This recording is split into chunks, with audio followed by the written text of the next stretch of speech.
Coming to UCSD, one thing I wanted to do was find myself. Finding my identity was important to me. I identified as Cambodian American, but there are so many aspects about being Cambodian American that were negative that I felt like to pursue higher education, I needed to get away from that negativity. When I think about the Cambodian culture, I feel like in the neighborhoods that I lived in, there were a lot of gangs, a lot of poverty, a lot of gambling, a lot of misbehavior, not a lot of responsibility, and I didn't understand that at all. In college, I didn't practice my language, I didn't interact with any Cambodian Americans, and then I felt like I was losing touch of my roots. Going into my third year of UCSD, I really wanted to connect with people on a cultural level, on a deeper level, so I joined UCSD's Cambodian Student Association. I learned a lot about myself as a result, and I connected with all these people, and I was able to value my culture for the first time in a long time. Recently, we finished our culture show. It was about a young Cambodian American who wanted to go into higher education. Got me thinking about what it really meant as a Cambodian American going to higher education and the value that holds. Going into my senior year, I often think about where I'm headed.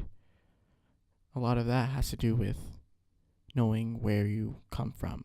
You need to know your roots. So I decided to interview my mom to try to find and investigate on this issue of Cambodian American culture. What were the reasons why you came to America? My Concream, Nam Chat Sat Oroto, Cream, Concream, Rotaha, the Hen London, my twerk back near. Why do you think that there aren't that many Cambodian Americans in college? Hay my own at your Chatuk Latin Poko, Nung Ta, Matadoy, Rene, Totoka. Just a con, you may man at the Rin collected. We are meant to get touch and bring you a to did we got Shanon quat Kata, Koka, we took the whole at home. Hay the Jangai, I call them to Rin Tay, Jangai to Taka, Yoloy. Hay ta chẳng có con đọc về chọc ayu con nó miên ấy thì thà hạt ấy bàn cái mà bàn riết mau với máy rồi nhoi thơ cả. Do you have any personal examples that exemplify this? Ôn mã chắn thà mạ bọc hòm ở thơ cả đó chọc graduate high school phim lên rồi nhoi thơ cả hay chọc cõi đại cõi. Because at the college bán What are some struggles your children have in college or after college?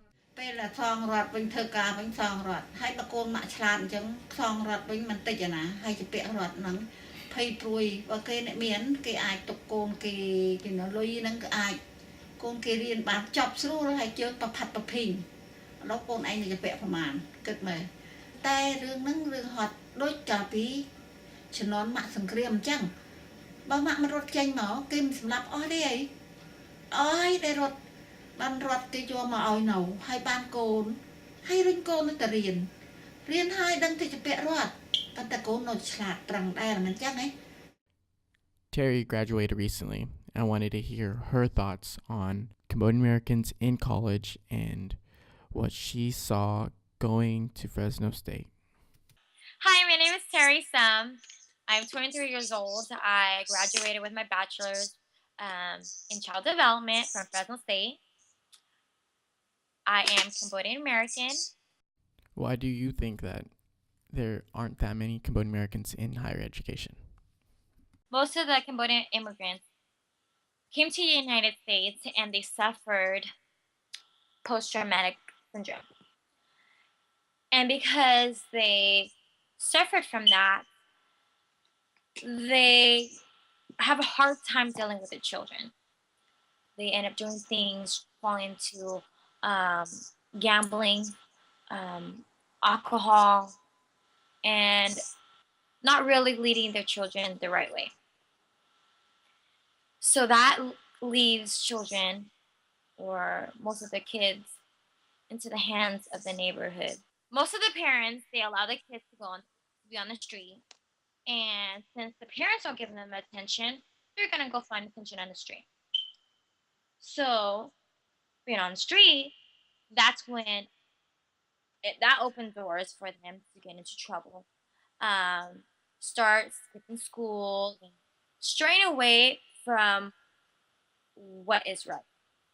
The general stereotypes of a Cambodian American is young to a gang, gangsters, right? Um, People stereotype me thinking that I'm affiliated with gang members because I am a Cambodian. They ask me, "What are you?" I say, "I'm Cambodian." Oh, you got brothers that are this and this and that, or in this gang, this gang? I said, no. In fact, I have no family members that are affiliated with gangs. My friend Crystal also has a lot of thoughts on Cambodian Americans and higher education. She wanted to talk about a lot of issues that we as Cambodian Americans are concerned about. Hi, my name is Crystal Lamb. I'm a third-year ethnic studies major. I'm currently in Raval College, and I'm here to talk about Cambodian Americans at UCSD. So in terms of Cambodian Americans here at UCSD, I know that we are a marginalized community and we're underrepresented in the school's population, despite the fact that many people may think that UCSD has a very large Asian American population. It's got a very small Southeast Asian and especially smaller Cambodian population here. I think a lot of the trouble is with Cambodians in higher education is that the path to getting here is very difficult, especially when you don't have the resources and when you come from like an underprivileged and disadvantaged background. And so I think here at UCSD, we Cambodian Americans at UCSD are very privileged because we are able to attend and we're able to like afford the like exorbitant amount of tuition they charge us. But it's really hard. It's really hard because we don't have the support from like a family. We don't have our families here.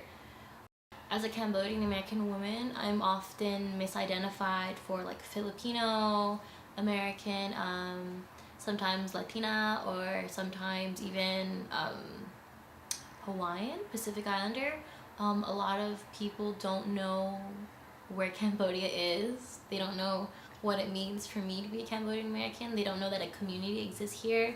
They don't know where the country is, and they don't even know that like a war in our country and that mass genocide happened, and they don't know that a lot of people were murdered because of a dictator named Pol Pot, and they don't know that like even today like the genocide and the war still affects us as a community here in the US and back home in Cambodia. And a lot of that has to do with like the invisibility of Southeast Asia and like the invisibility of Cambodia.